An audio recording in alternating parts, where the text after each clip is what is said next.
We all know that sometimes we just have to make the best out of the situation we're in, even if it's not ideal. Whether you are working online but wishing you were in the workplace, or you're going into the workplace and wishing you were online, you're probably in a situation where you have to remind yourself to look on the bright side. We're all trying to stay positive about what the future holds, and being positive is great, right? Well, let me ask you this. Have you heard of toxic positivity?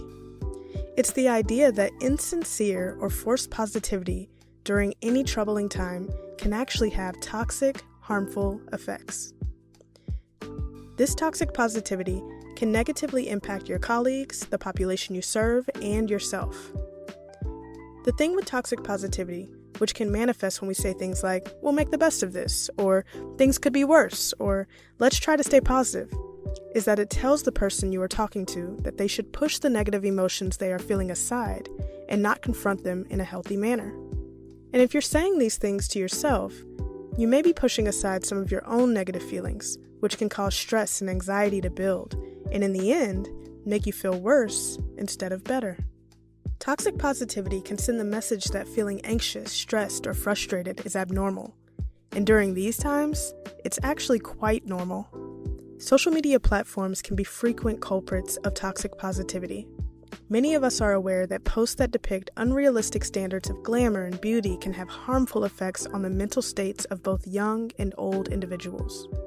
We don't all recognize that we can do the same thing in person.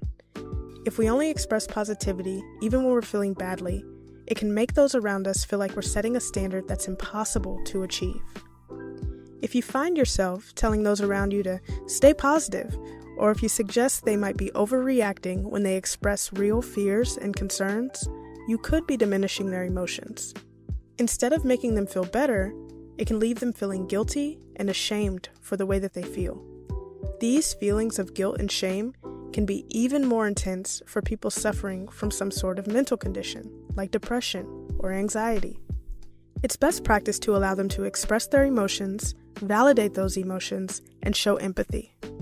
Try to help them work through their emotions without immediately offering a suggestion or trying to put a positive spin on the way that they feel. Through these conversations, you can remind others, and maybe yourself too, that you can have multiple emotions at the same time. It's possible to feel gratitude for the great things in life while also having feelings of jealousy, stress, fear, and frustration. These honest conversations about emotions helps us to build rapport with those we serve, whereas bombarding them with insincere, toxic positivity can actually close down communication. Finally, remember that avoiding toxic positivity does not mean not showing others your positive and optimistic side. Do try to model a growth mindset and ability to overcome barriers, but be genuine and sincere. Acknowledge that our emotions are complex and help them recognize it is normal and healthy to feel both positive and negative emotions. Also, remind them that when they're with you, both are welcome. Create a great day.